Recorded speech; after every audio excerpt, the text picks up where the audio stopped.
Yeah.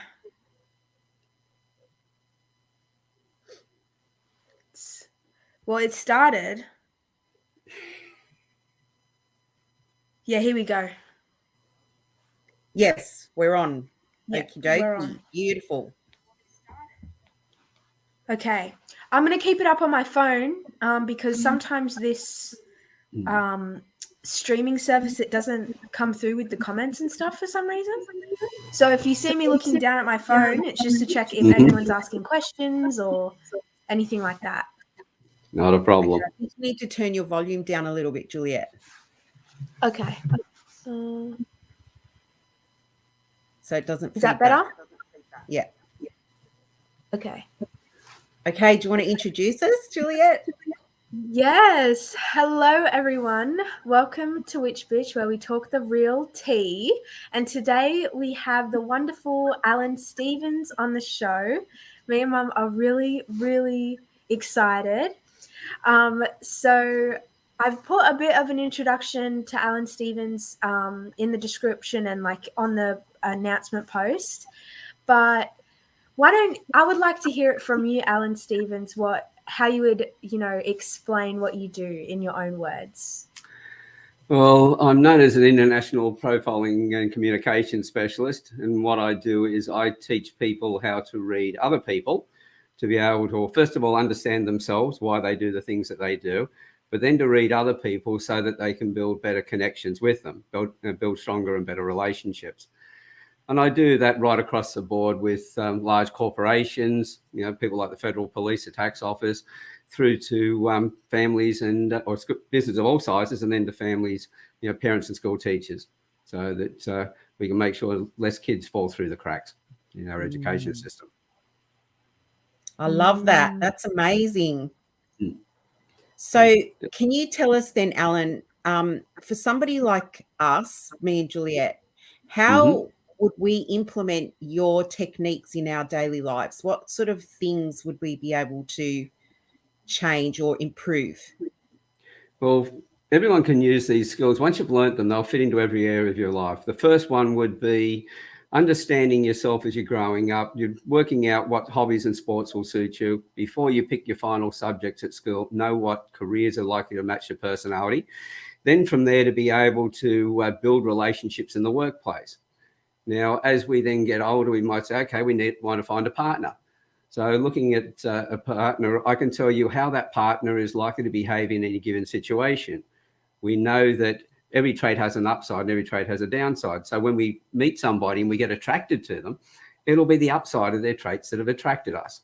But then over a period of time, we get so used to the upside, now we start noticing the other side of the traits, the things that will happen when they get stressed. So somebody who's very expressive and very lively, it's really exciting to be around them, especially if your personality is somebody who's more quiet and laid back. But over a period of time, they get used to that excitement. But now you start noticing when they're stressed, they're also excited as well. And that becomes too much energy. And we say, oh, they've changed. No, they haven't. Our perception of them has changed. And so being able to understand that, we can find the right partner and we can then keep the partner. We know how to talk to their traits. Then in the workplace, being able to build stronger relationships and it's also improve your sales. So as I say, relationships are the foundation of everything we do. And nobody does anything with us if they don't trust us. And the quickest way to build trust is by building a relationship. So these skills work into every area. As a mother, I know, just looking at you, Claudia, that you like to have all the information before you make a decision, which means when you talk to somebody else, you're more likely to give a lot of information. Now, from what I can see in Julia, I think she's more around Juliet, I should say, is more around the person who wants just the overview. And so if you're giving her a lot of information, that can be too much for her. It might come across that if you're trying to get a point across regularly, that in her view, you're nagging. Not that you are, but you need to get that sort of information across. So if we can recognize somebody's personality, and by the way, for those who are listening, I haven't got anything from Claudia or Juliet in conversation before this. I'm just looking at your faces.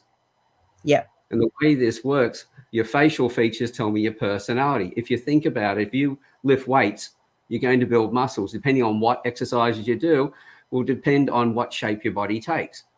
We also, everything we feel inside, we express outwardly. So you put those two things together. When you're concentrating, you're going to be pulling expressions. Now, I remember growing up, my mother used to keep saying to me, if the wind changes and that, you'll be stuck with that face. Yeah. And that's the thing. If you keep pulling the same expression, you're going to create ridges and crevices. And so your face becomes a history of how you like to think and process. That's your personality, not your character, not what you're thinking about, but how you're thinking about things and how you're likely to behave in any situation. So if I've got that, now I can change the way I like to be spoken to match the way that you need to be spoken to. And straight away, I can have a better relationship. So by just looking at your faces, I was able to pick those things up straight away. And I know with Juliet, once she's just got the overview, it's just give me the best way to do it and get out of the way and let me get it done. She doesn't want to waste time. Yeah. So how long does it take somebody to learn these skills? Well, my background, and probably the best thing is to point out, people say, oh, is this an innate skill that you had? Well, first of all, every person when they're born, except for a very few children who have difficulty in recognizing expressions and facial features, everybody else was a perfect profiler. For every parent who's listening to this, if they've got young kids, how often do they push you to the edge, but don't push you over the edge? And because they've read you, they've picked up your body language, your expressions, your emotions. And so we are all expert readers. But as we get older, all the things that we get involved in, like hobbies, sports, going to school, all the different activities, and because we don't need to use the other skills so much because we've got used to the people around us, we've learned to trust them, etc. So it's like any muscle. You don't work it, it atrophies. And so as we go through life, we start to lose some of the ability, or we forget the ability, not so much lose it. My background was I was married and divorced twice. I've had a lot of broken relationships. I've had business partners who emptied the banks out. And so over the years, I'd learnt new skills in all the different areas I'd worked in. And it was only after my second divorce in the early 2000s, somebody just said to me one day, you ever looked at reading faces? And I've always believed the most important thing I'll ever learn is the next thing I learn after I think I know everything. So I've always kept learning. I picked up these skills, and now I'm recognized as one of the leading authorities globally. Yeah. So that's amazing. To answer your question, anybody can learn this. And does it take a long time to learn it, or is it their basic principles that you follow? Yeah, well, it depends on how much you want to learn. When I started with this, I looked at teaching my master program, teaching people everything that I knew. And that's a 13-week program. But then I realized specific areas that people wanted interest in. Say for somebody who's a parent or a school teacher, there are 3 traits in particular that the child, they're not a problem with the child. They're actually good traits. One of them is brilliant for somebody who becomes a teacher, but at school as a student, they're a real problem. They don't fit the system. And so with that, if you understand those 3 traits, and I put a course together for parents and for school teachers to learn those traits, they can turn around the way they speak to the child to get a better connection, also change their environment so those traits don't get triggered. That course takes about 2 hours. Yeah, right. That's incredible. And that's life-changing for the people involved. That's it. Wow. It seems incredible to me that there could be principles out there that we're not born with, that we can learn, we can learn in such a short space of time, and that can change the quality of a person's life forever. Yeah, that's amazing. We want better relationships with people. We're always thinking, well, I'm not having a good relationship there, or this is always wondering about where I fit in with other people. If you're able to read people, you know exactly where you fit in straight away.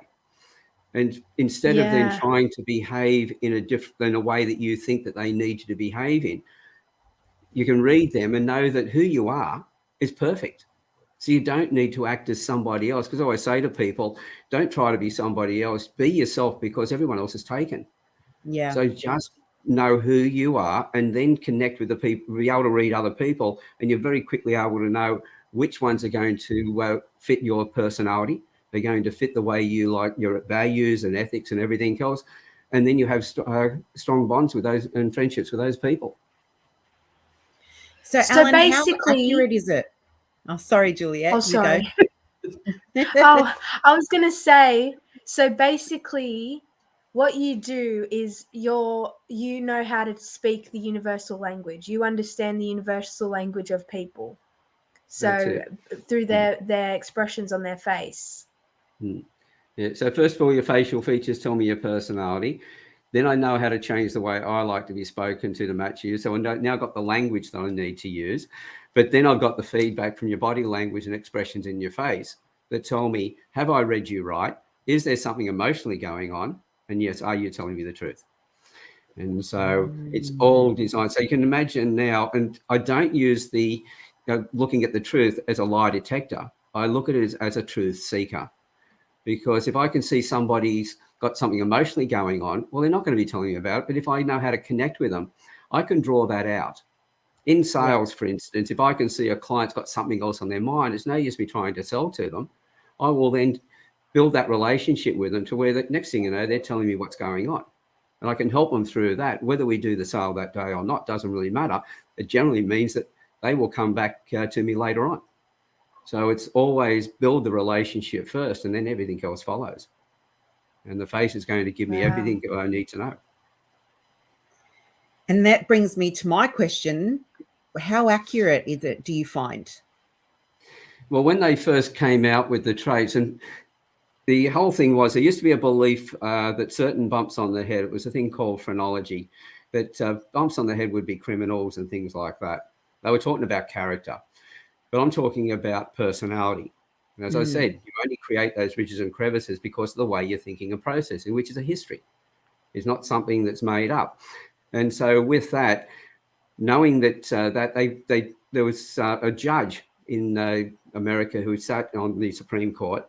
He had people coming in being tried all the time. He realized that looking at a certain face and saying that person would be a criminal or wouldn't be a criminal was a load of rubbish.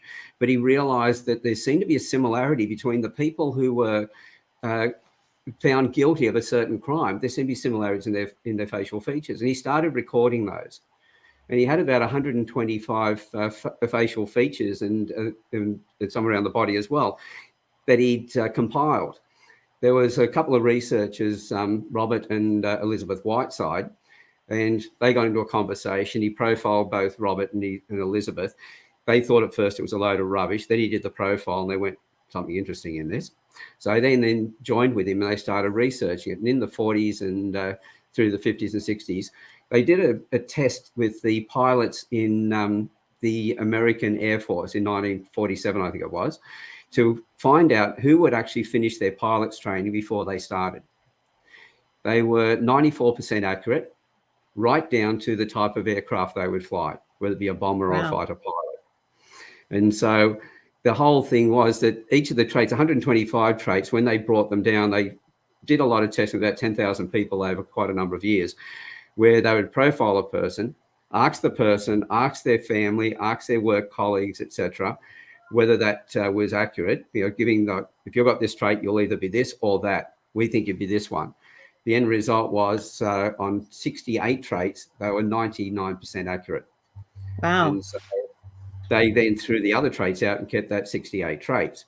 Now, if you put those traits together, you're going to come down more and more in percentage because 99% on that one plus 99% on that one, you're getting down to a slightly lower number. But as far as being able to read somebody, if somebody walks past me in the street, say they come around the corner or out of a doorway within 10, 15 feet away from me, by the time they pass me, I've already looked out what are the main traits that stand out.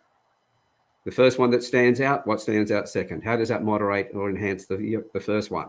What stands out third? Within 7 or 8 traits, I've got the bulk of their personality. So I would say at least over 70% of their personality. So with that, I can then sit down after they're gone and tell you for the next 15, 20 minutes all about their personality and how the different situations where their buttons are more likely to get pushed and what situations you're better off putting them in as opposed to others. Yeah, right. So have you found that people who do your course learn more about themselves in the process and therefore it helps them to become more self-aware and then change the things about themselves that they're not happy with? That's it. There was a gentleman in particular who here in Newcastle who had PTSD, and his version of PTSD was one they called complex, because he was in a job where he had some responsibility in what was happening, but it was also the organisations. He saw 2 psychologists and a psychiatrist over a 2-year period. He'd had 2 bouts of cognitive behavioural therapy, and he'd had drug therapy with the psychiatrist. And they finally let him come to me, because he sat down with, every time he sat with his psychiatrist, I actually had a mobile app back in those days, a long time ago now, and he pulled the app out because the psychologist was saying, this is a load of rubbish, that stuff doesn't work. So he just used a little app that I had and profiled his psychologist, showed it to him, and he said, well, there might be something in this. When he wrote back to his organisation, he said, look, I don't really believe the stuff that this guy does, but the impact that it's had on Tim is really good for his motivation. It'd be good to send him to you. So he sent me, they sent him to me, and we started the master course. The first question I had for him was, okay, what's your major issue outside of yourself that you've got? And he said, well, it's reading other people, connecting with them. He said, I just don't know where I stand with them. And I said, so that's your focus? And he said, yes. I said, okay. So I taught him the same course that I taught everybody else, but of course I delivered it in a different way. But while he was learning how to read other people, he learnt about his own traits. And every trait's got an upside and every trait's got a downside. And when you're under pressure, you don't want to hear about the downsides. You want those to not be there.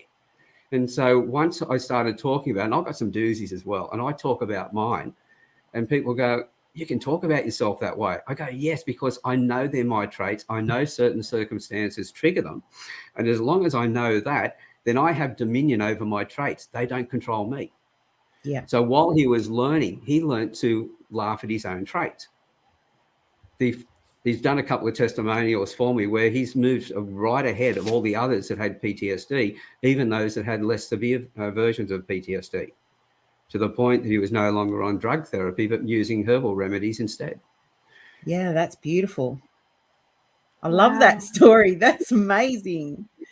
Yeah, that's incredible. And I think I loved you talking about, laughing at yourself, because when you give up the power that you let it hold over you, your negative traits or negative,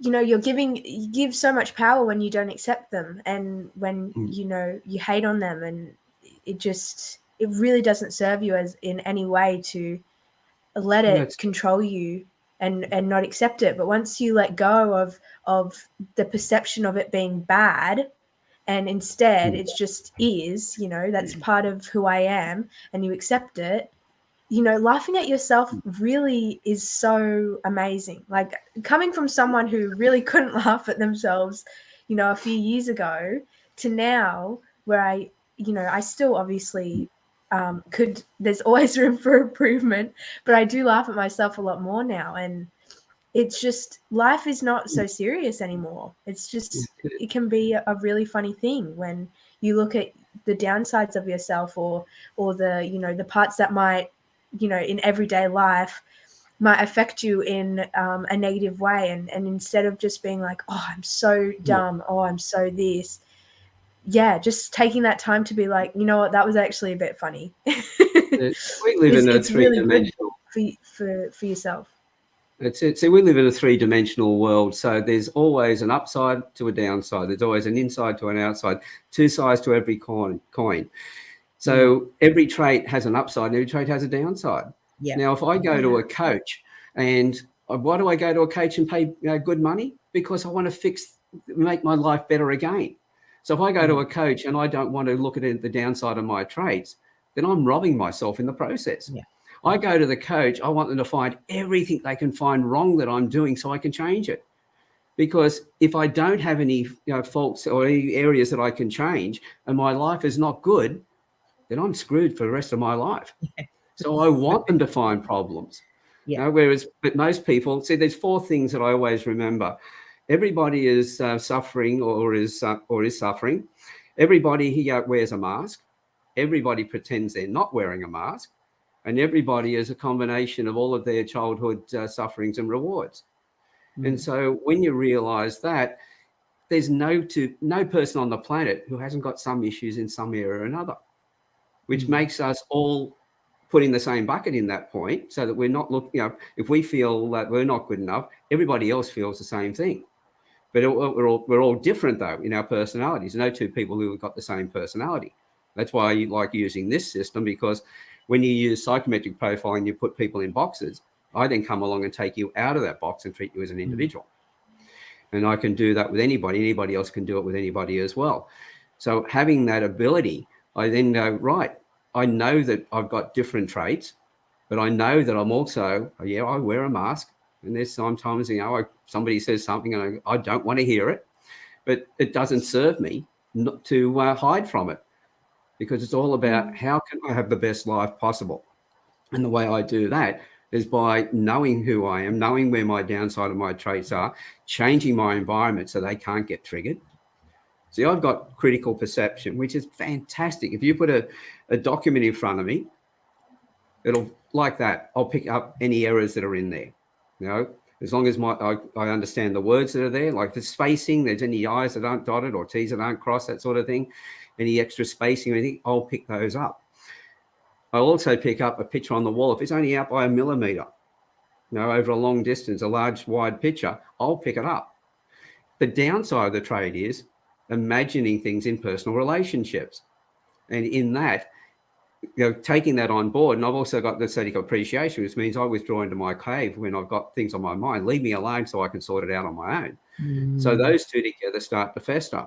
And I can then build up that something's wrong. Well, that one might have got in the way of my 2 marriages and all the other relationships I had. Now, if I wasn't aware of that, my future relationships would be doomed as well. So to know that is a gift for me. So, and I just go, okay, if I start to recognize something or think I've got something coming into a relationship, my first question is, okay, Alan, is this you? Is this your trait getting triggered? Or is it the other person? And I look at me first. As they say, clean up your own backyard before you whinge about the neighbours. And so that way I can then go, yeah, it is, Alan, come on, wake up to yourself. And I can then go back and have a conversation with that other person and improve the situation straight away. If it is the other person, then I know how to handle that as well. But now the uncertainty's been taken out of it. So it's like, as you've been growing up, and there'll be times when you've been talking to somebody, everything will sound perfectly right, but you've had that gut feeling something wasn't right. Well, that can be one of 2 things. Either there's something about the person that reminds you unconsciously of somebody from your past who's done the wrong thing by you and you don't trust them, or you picked up the non-verbals, the tone of voice, the body language, the expressions on the face that don't match, don't correlate with what they've said. By having these skills, you know which one is which. And that's where it takes the uncertainty out. Yes, I'm making judgments about people, but I'm not being judgmental. And that's the difference. Most you're people taking in information and you're discerning on the information that you're taking in. That's it. Yeah. And then I always confirm, no matter how many people I've read, I go up on stage and I do a presentation by walking across the stage very quietly, looking at everybody, coming back to the middle, and everybody's staring at me at this point. And I go, would everybody like to know what I'm doing? And they go, yes. And I just start profiling people, telling them what I'm seeing in their faces right across the room.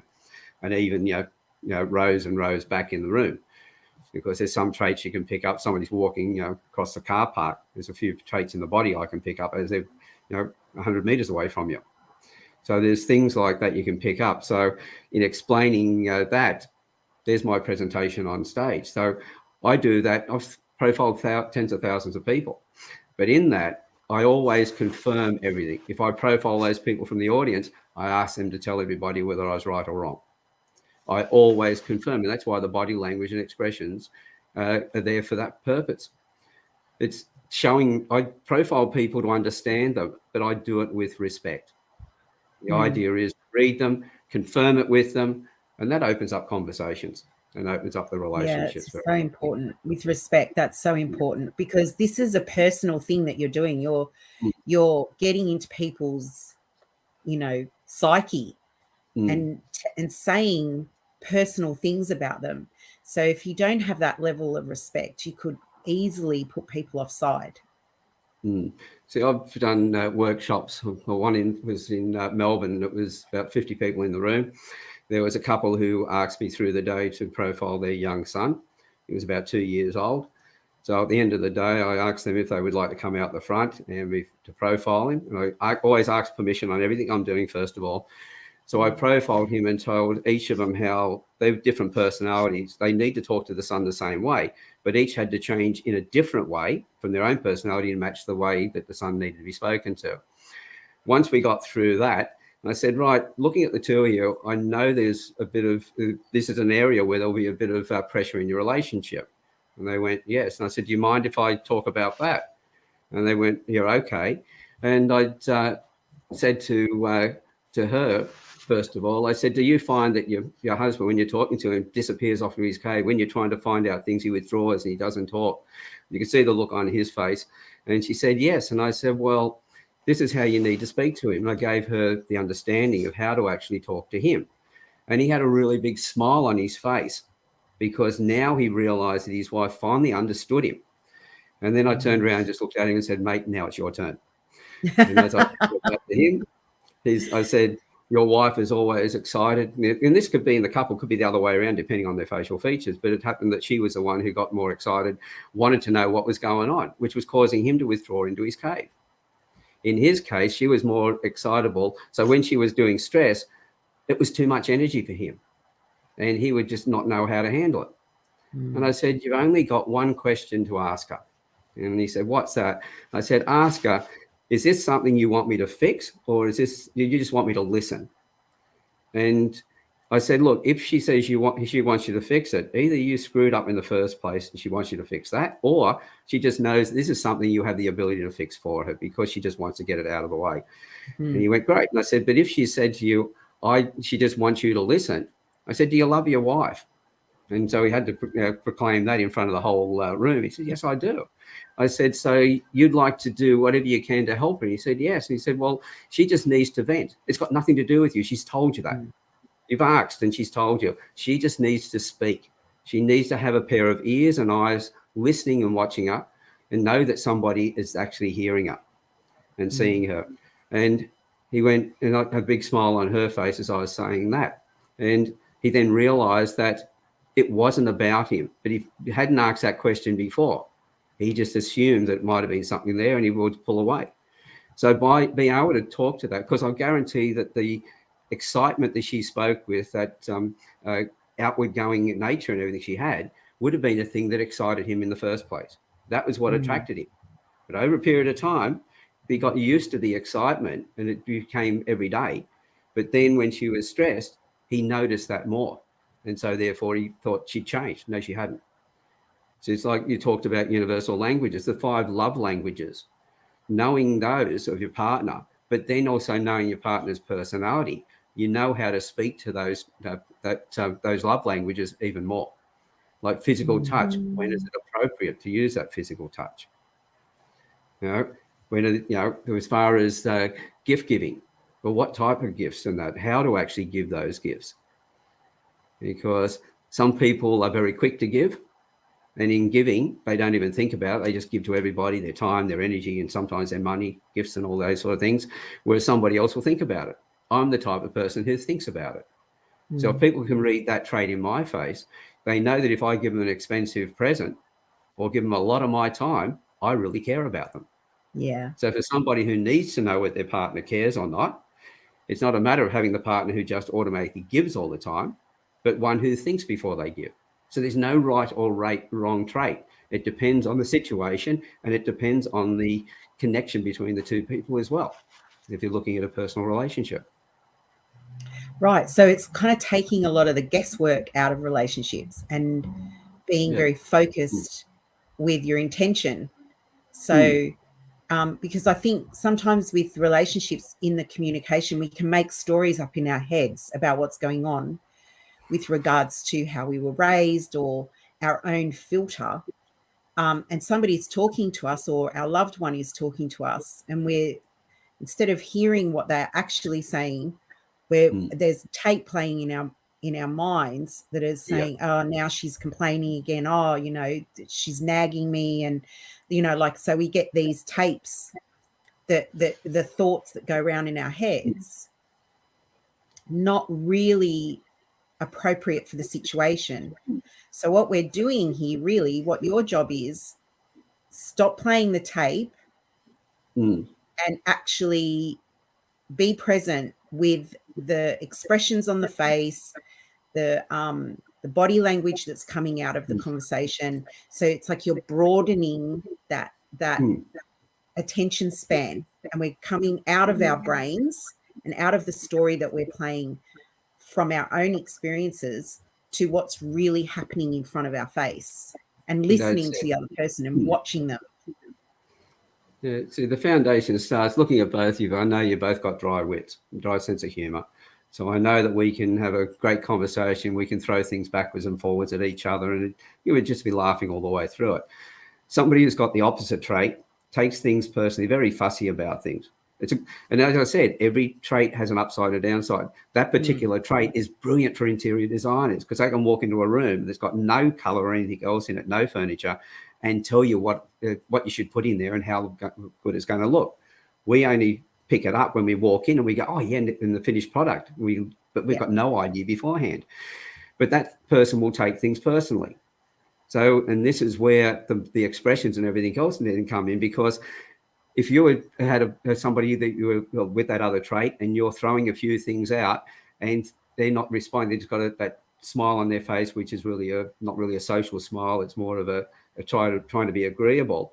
But you can see in that face that it's pushed their buttons.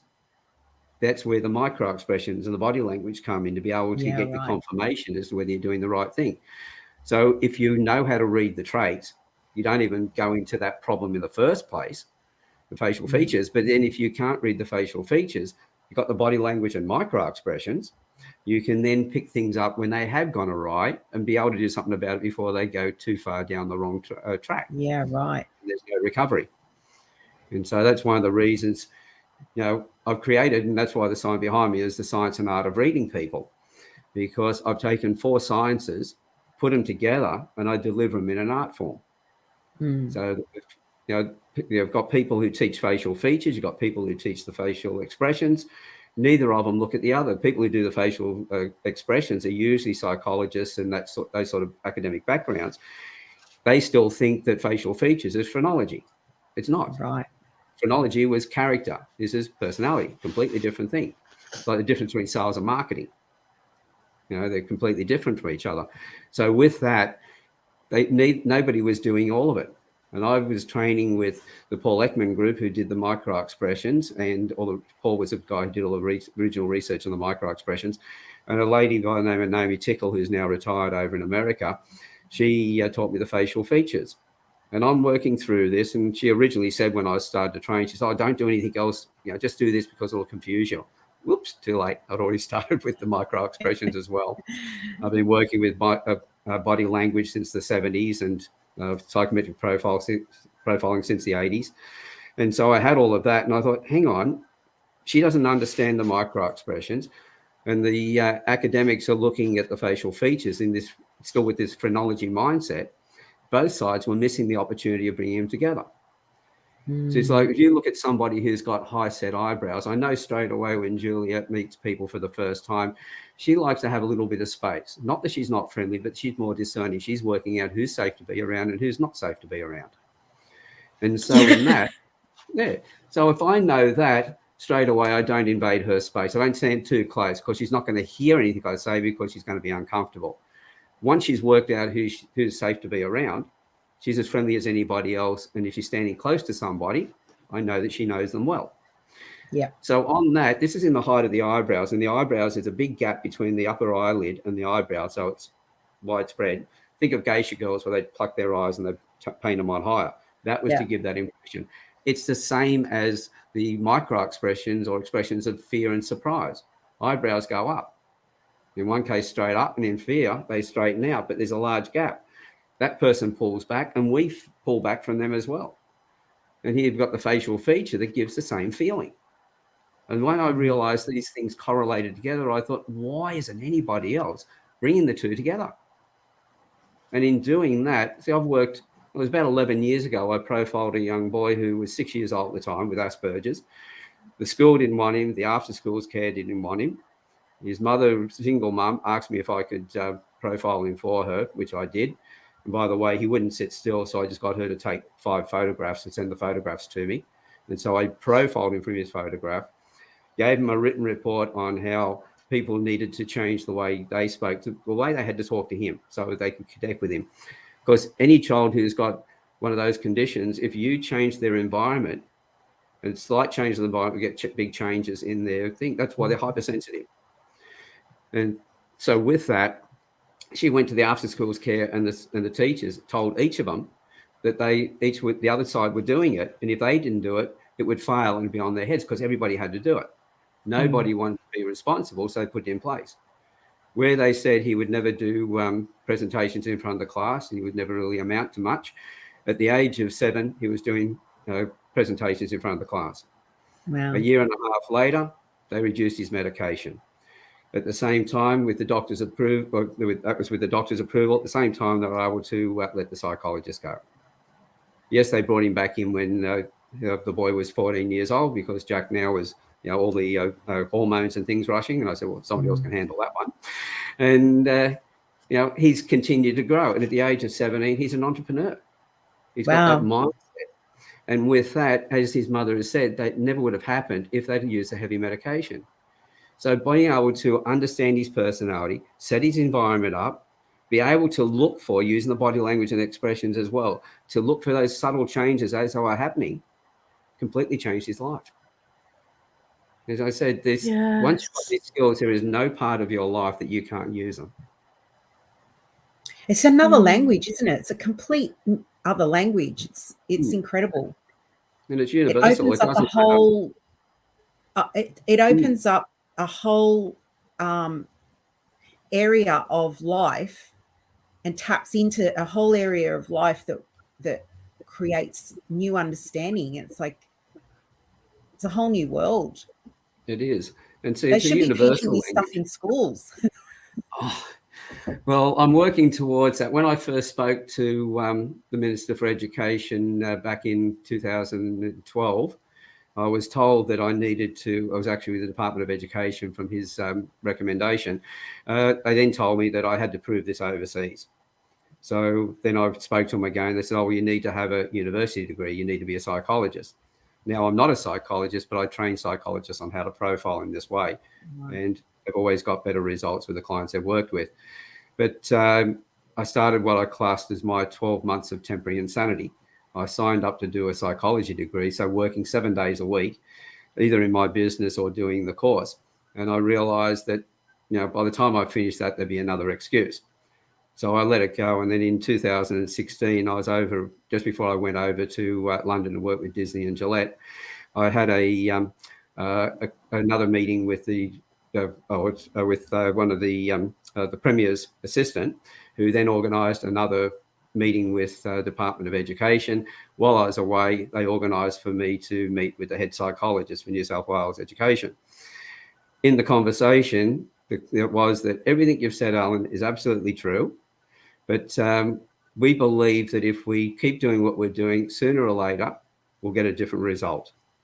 Now, that came from a psychologist, which had me staggered at the time, thinking that you're not going to get a different result if you use the same thing. It was Einstein who had actually said, what was that, the definition of insanity? Now, that was also... Yeah, that's what I was just about to say.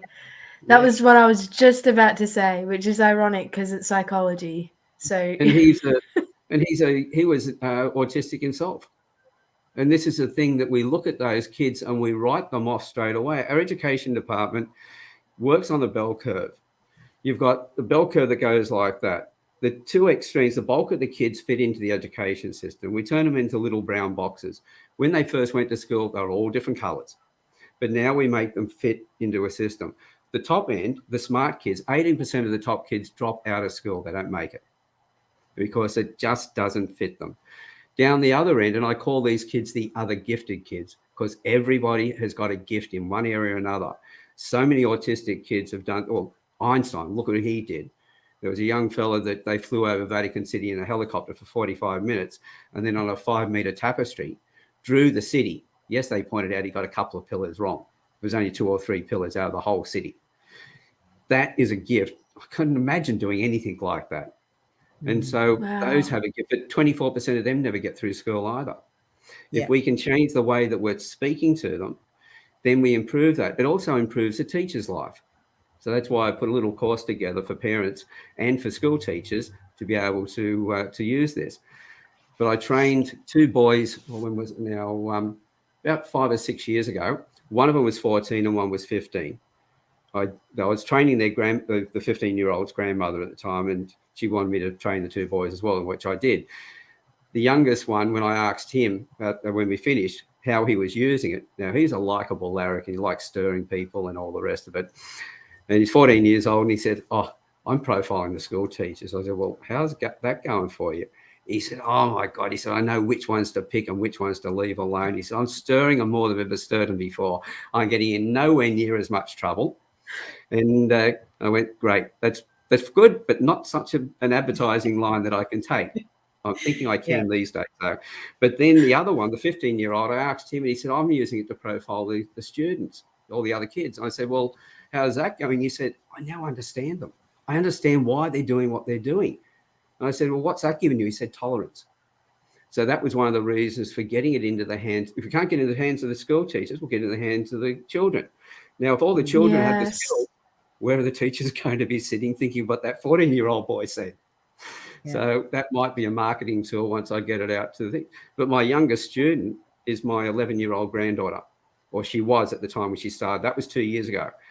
She's now 13. She's my business partner. And we're putting a project together where we're creating some flashcards, picture on the front. We'll just label whatever trait we're looking at, wide face, narrow face, that sort of thing.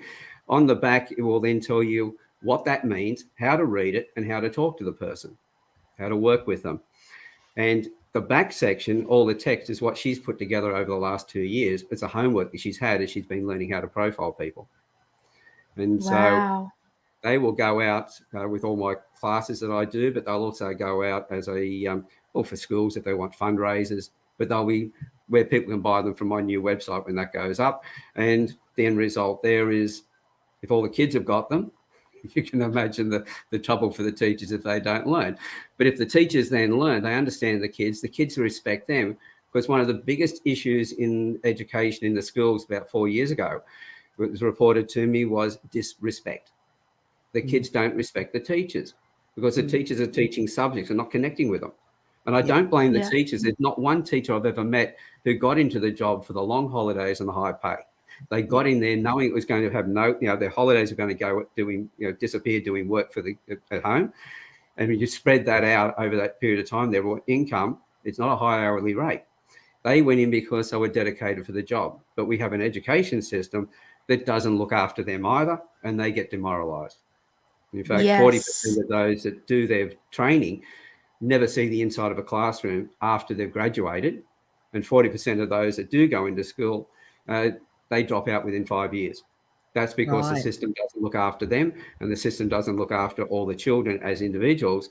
It treats them as little brown boxes. And that's what we need to change. God, me being in school and knowing how to profile people would have helped a lot. I'll tell you that much. Yeah, because I left school early. I left in year 10 because I just couldn't deal with it anymore. It was just so intense and was really damaging on my mental health. But being able to have that level of understanding and being able to understand that universal language of body language and facial expression and personality through how they look, that would have really helped me as a kid to understand the world around me a lot better, and definitely people and teachers as well. Because a big thing for me in school was like, why am I being treated this way? Why am I being treated this way? And to have be able to understand why people are treating me this way, it would have really changed the game for me. So I can see how that would be helping so many kids and will help so many more kids in the future. That's it. Well, It's just incredible. Think about, bullies, for instance. Bullies are bullies because they'll probably bully themselves at some point or another. They bully others because it's all about, they've got low self-esteem. And the only way they can feel better about themselves is by pushing other people down. If you understand them, they no longer have the impact on you. They are disempowered when they don't have that control over you. So the more understanding you have is, if you feel that you've been a victim, and I hate the word victim, but if you felt that you were a victim, then by understanding the bully, you remove their power over you. You get it back. Yeah. Once you've disempowered the bullies, and if you then know how to treat them, not bully them back in return, because the old thing of there's a triangle, and there's the victim, the bully, and the rescuer. And once the rescuer comes in, then the bully usually becomes the bullied, and things shift around. And so we always go through, all of us have gone through those three positions in our life at some point or another. Anybody who says they haven't, well, as I said, people are wearing masks and denying they're wearing masks. Okay. So it's a part, we're human beings, we're emotional creatures. So we are going to do that. Recognizing that we've done it empowers us then to not do it again. If we deny it, then we're more likely to be doing it again. But if we understand the bully, at that point, then we can go and embrace the bully, not put our hands around their neck and try and throttle them, but put our arms around them, embrace them, and say, hey.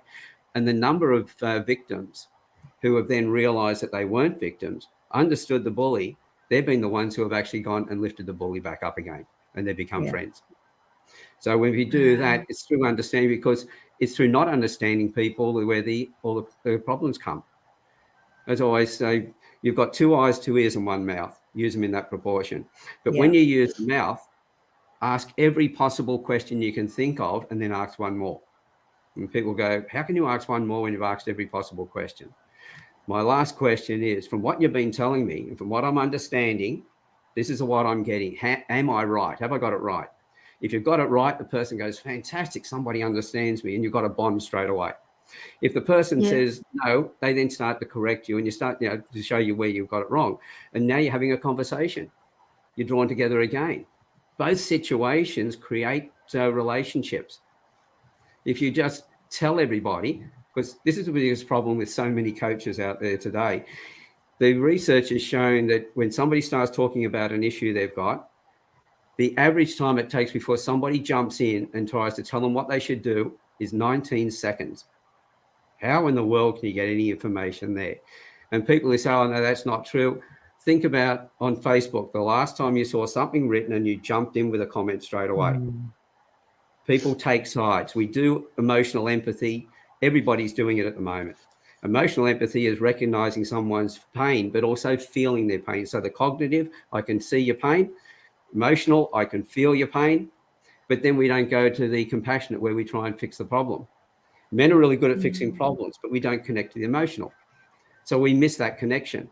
Women are very good at the emotional, and they will talk to each other. This is why there's more communication between you. But usually in that, people then feel the emotion and take sides, because they don't want to feel the pain that the other person's feeling, because now it's my pain. So I want to get rid of that. So then I'll jump in and try and create tell them what they should do. The old saying, a problem shared is a problem halved, is a load of rubbish. A problem shared and not acted upon is a problem magnified. This is where the compassionate empathy comes in. Men would be really good, as I said before, that way of talking to their partner, somebody who's being very emotional about things, and asking, is it me, or do you want me to listen? Is something I can fix, or do you want me to listen? That then steps into the emotional, where they can connect with the person. This is where men and women can start bridging together. I created a group called the Campfire Project, which is running just under 4 years now, 4 years in August. Originally a safe place where men could just come and tell their stories. And I've had men from all over the world tell some horrific stuff that happened to them as children and through their life. I brought them into panel discussions where we talked about masculinity, femininity, pornography, you name it. I've had women in the group from day one, because the last thing I wanted was another men's group where men, like motivational seminars, go off to the seminar, all excited, go home, won't work, wait for the next seminar. I wanted it where men could then talk to women. A lot of the men go through those groups. Men's groups are fantastic.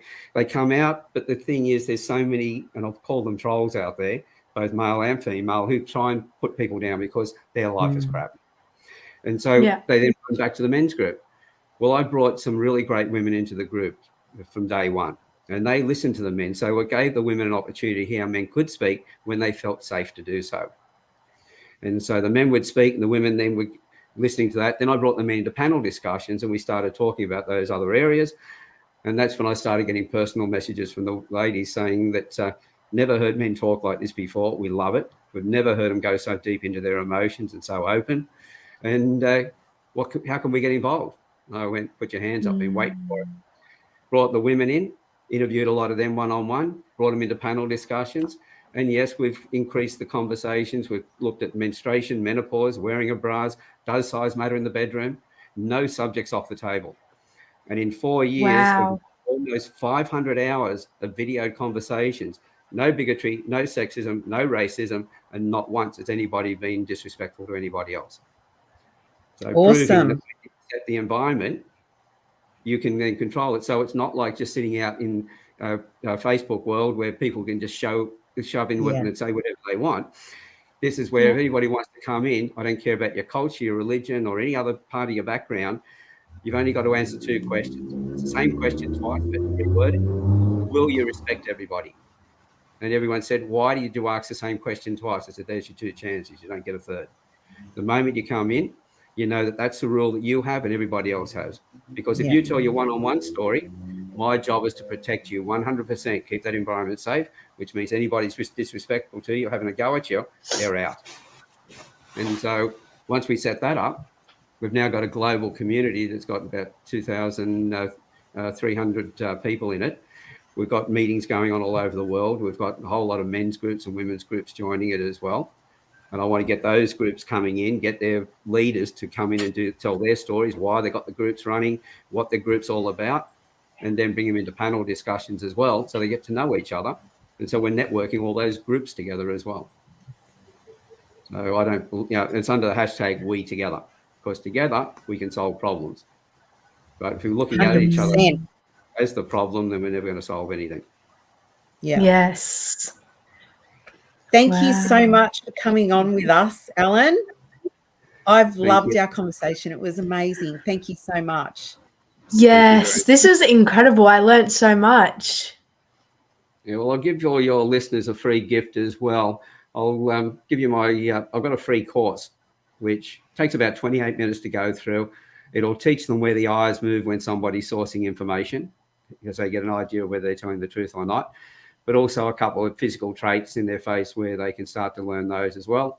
And it does advertise my other courses, but I always want to educate people whenever I do anything, not just sell to them. So they can just use it for that purpose. If they want to talk to me further after that, I'm happy to do that as well. Awesome. So is there a link or something we can put in after in Facebook? You certainly can. The easiest way to get there is, and Facebook's a little bit of a problem here. There's a long link that I use, goes directly to my training platform. Yep. But I usually use redirections. As you can see my name on the screen there, alanstevens.com.au, and there's a / and the word free. That goes to my website and redirects. Facebook, though, if you just click on a link like that in Facebook, it will send it to the redirection page, but all this rather rubbish they put in behind the tracking. Yeah, that's right. They track everything. They know whatever you're doing. That will then come up as a failed page. But, the best way is just type straight into the browser, alanstevens.com.au / free, FREE. Okay, beautiful. Thank you, Alan, for your time. It's been wonderful. We'll have you on again if you would like to. Would you like to come back? Awesome. Definitely. Okay. Thank you. See ya. Thank you very much. Amazing. All right. Thank you so much. Okay. Bye, everybody. Bye, Juliet. Bye, Alan. Bye, Alan.